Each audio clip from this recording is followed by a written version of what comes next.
Close your eyes. Imagine, for a second, what Hawaii looks like. I bet you were thinking this, but that's only 10% of Hawaii. The other 90% has been completely forgotten by most of the world, until today. At the 2024 census, Hawaii's population was about 1.44 million, and over 1 million of those people live on Oahu. That leaves the rest of the state's islands sharing less than 500,000 residents, creating an immediate split between one crowded hub and lots of quieter, underpopulated islands. On Oahu, that concentration is centered around Honolulu, where the metro area holds over 80% of the state's population, and a tourism economy built to match. And that comes with criticism. As Hawaii faces disasters and resource strain, more locals question what mass tourism costs. At the same time, tourism still accounts for nearly 20% of the state's GDP,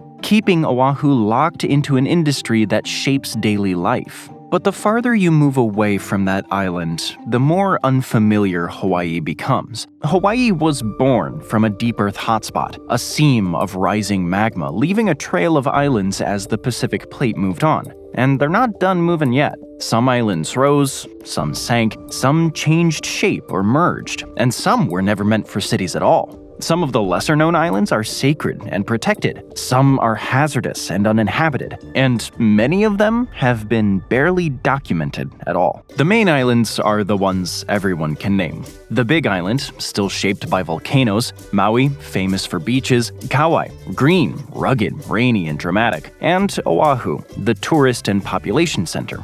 That's the Hawaii that most people can name. But everything after that is where Hawaii stops behaving like a normal destination. And if you like these geography deep dives, make sure to hit that subscribe button to discover more places that barely exist on purpose. The first places to slip out of the postcard Hawaii story are still part of the main chain. They're just not the Hawaii most people ever see. From here on, Hawaii doesn't get smaller, it just gets less accessible. These next islands fall into 3 types: islands people left behind, islands people don't control, and islands people simply aren't allowed to visit. Molokai is located slightly northwest of Maui. Formed from 2 extinct volcanoes, this thin horizontal island has a population of over 7,400, and it's defined by history most tourists never see. It used to be a key leper colony for over a century. Today, this haunting facility is preserved as a National Historical Park. Molokai is off the beaten track, so it has a small tourist scene.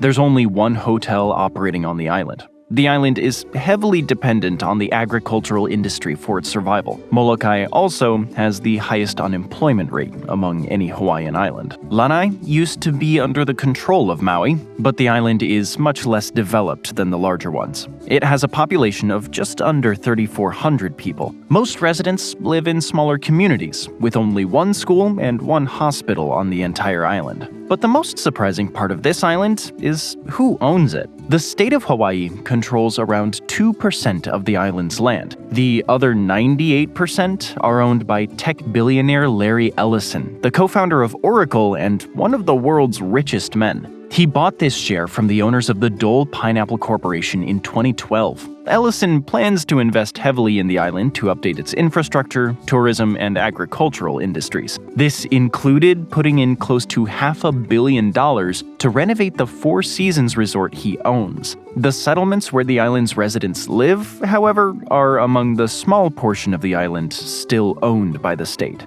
That's the shift. Molokai feels underseen, Lanai feels controlled. And then you hit the islands that aren't just quiet, they're actively kept out of public life. Niihau and Kaho'olawe show 2 completely different reasons an island can disappear from public life. Niihau is private, owned by the same family since the 1800s with access limited to approved visitors. There's no tourism and only a tiny population. It's one of the clearest examples of Hawaii as a place where visibility depends on permission. Kaho'olawe is sacred and restricted for protection, not exclusivity. And it wasn't always restricted for environmental reasons. Long before it became a bombing range, Kaho'olawe was used as a remote penal colony in the 1800s. another chapter in the island's long history of restricted access. After decades of military bombing use, it's now managed as a reserve with no permanent residents. Tourism is generally prohibited. The island is visited mainly for native cultural practice, subsistence activity, and restoration work, treating the land as something to recover and safeguard rather than sell.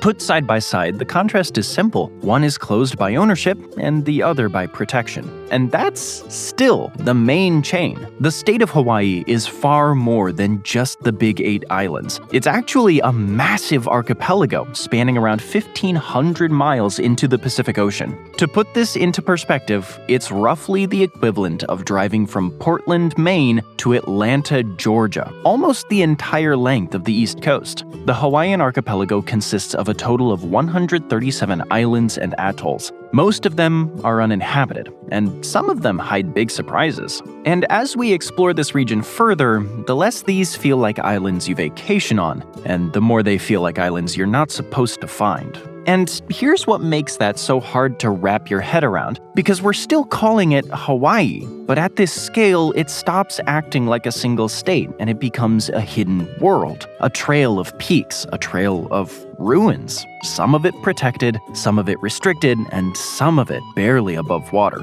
And at that point, the limiting factor isn't tourism, it's survival. Because of their geographical position, the islands are exposed, difficult to supply, and hard to protect when something goes wrong. And disaster risk isn't theoretical. In 2023, Maui saw a wildfire destroy parts of Lahaina, and that was on a major island with roads, emergency crews, and infrastructure. Out here, on smaller islands, there's often no backup plan. No fast response, no rebuilding. A single storm season, a single fire, or a few feet of shoreline loss can change what an island even looks like, or whether it exists at all. And there's proof of how extreme that can get. In 2018, a remote Hawaiian islet called East Island, part of the Papahana-Mokuakea region, was almost completely washed away after Hurricane Walaka. This wasn't a town, it wasn't even a full-sized island, just a narrow strip of sand and gravel, and it disappeared so fast that scientists confirmed the loss using satellite images. That's what makes the far reaches of Hawaii different. Some places aren't undeveloped, they're temporary. And once you understand that, the next islands stop feeling empty and start feeling exposed. One of the biggest surprises is that the chain is still growing and evolving. The archipelago is still an active volcano range, with plenty of activity bubbling under the sea. As the volcanoes erupt and the plates continue to shift, underwater submarine volcanoes may start to rise to the surface.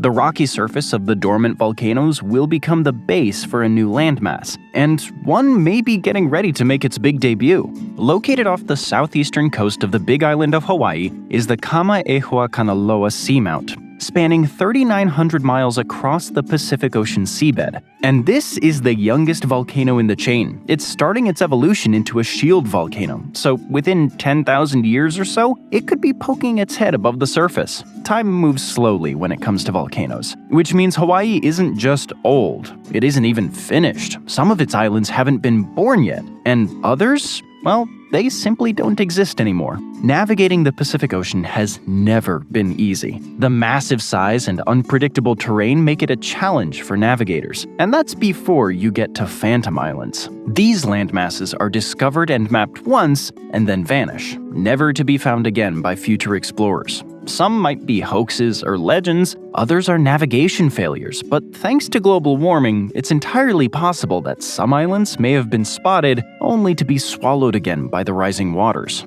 And across the expanse, there's one surprise after another. Because out here, the ocean doesn't just surround the islands, it edits them, it reshapes them, it erases them. But there's actually one island in the Hawaiian archipelago that's not part of the state of Hawaii, and it might be the most famous one. Midway Atoll, located towards the western end of the archipelago, is one of the only islands in this region to be populated. Most of the islands are small rock outcrops, not fit for human habitation. But Midway's 3 small islands are large enough to be of strategic interest to the US. Only the largest of the 3, Sand Island, is inhabited, with 40 people. And a century ago, it was one of the most important spots around.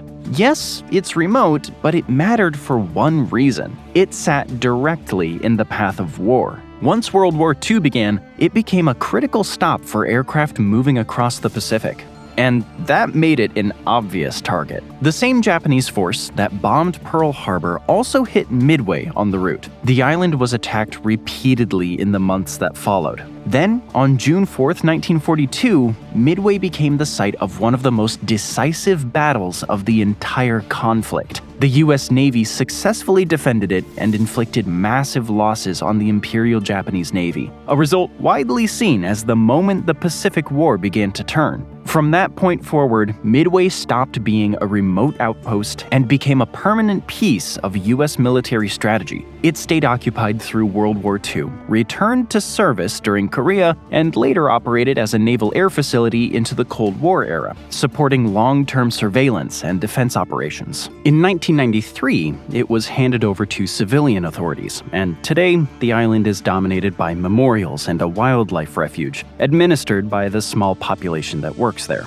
But the same definitely can't be said for these next islands. One of the most mysterious islands in the entire chain is Necker Island, now known as Mokumanamana. Like most of the northwestern Hawaiian Islands, it's little more than a rocky outcropping. There's no permanent population and no facilities, but it clearly wasn't always that way. The island has one of the most fascinating collections of artifacts and remnants of a prehistoric era in the entire Pacific region, and archaeologists are still trying to piece together the whole story. Administered by the U.S. Fish and Wildlife Service with no residents, the island is just over 45 acres, and its main ridge has 5 peaks that make up the island's skyline. It's home to 5 plant species and is usually busy with a massive amount of birds during nesting season, which feed on the insects and snails that live there. 15 species of insects found here can only be found on this island. It's a popular spot for biologists to study despite it being one of the smallest of the Hawaiian Islands in this chain. But there's no evidence that humans ever made permanent settlements on this island. But they did visit a lot.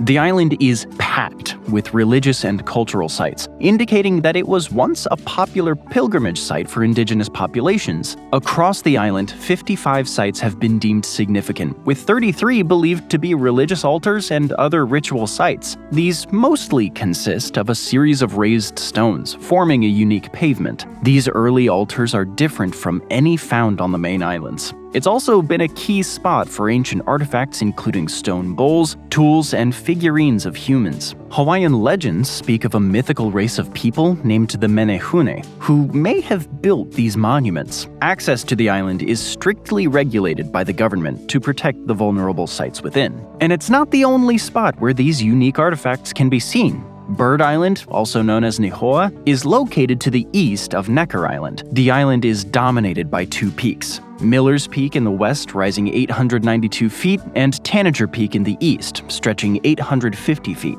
Its most distinctive feature is the massive rock facade, and it's one of the most diverse islands in the chain. 25 species of plants are native to the island. One species it doesn't have? Humans. It's completely uninhabited and mostly composed of volcanic rock.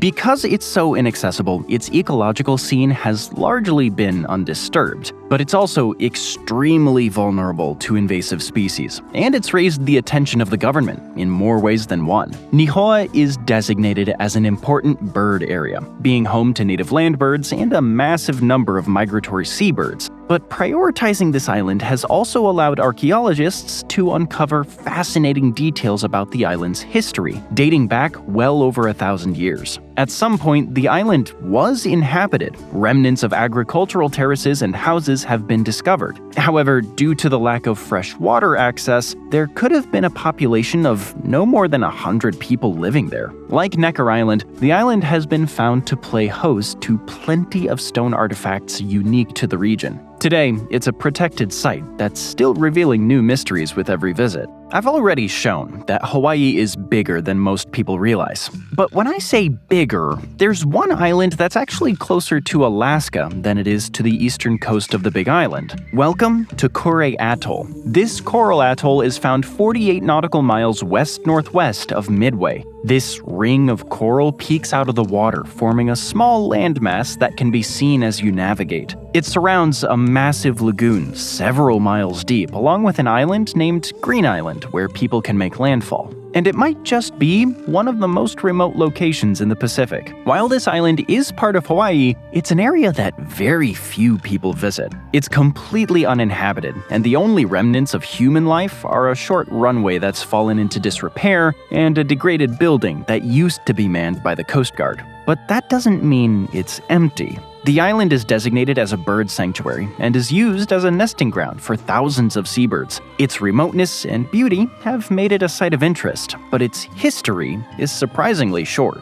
It was only discovered in the early 19th century, and its most common visitors were shipwrecks who found themselves far from rescue. One crew from a ship named the Parker crashed there in 1942 and survived on a diet of seabirds for over half a year. They even found the dog from a previous shipwreck, the Gledstanes, living on the island. Aside from these accidental visits, which continued to happen through the 19th century, the island was rarely visited, at least until World War II, when it became a key strategic location used to intercept Japanese patrols. And after that, the most remote Hawaiian island became a site of interest. During the Cold War, the island was used as a spot for a radar reflector, and the visitors started paying more attention to its heavy bird population. While more military installations were placed on the island, the visitors studied the island's animal population and took measures to protect the birds. While the island is uninhabited, it intersects with the rest of the Pacific more often than other islands due to the currents. This leads to more shipwrecks and the risk of pollution arriving on the island due to drifting debris,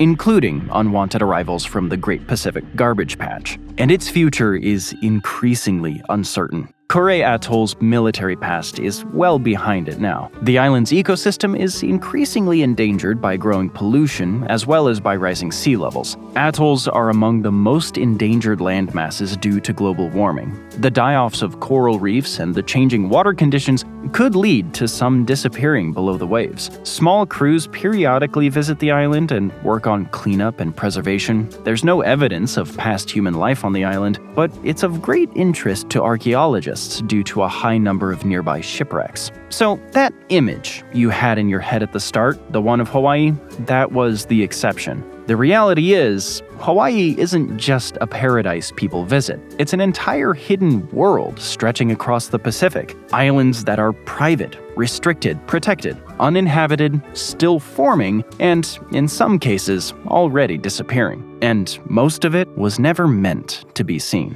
Thanks for joining me today. I hope you enjoyed the video, and if you want to see more videos like this, then please consider subscribing and turn on notifications. It really does make a difference. Thanks again, and I'll see you next time on MapPack.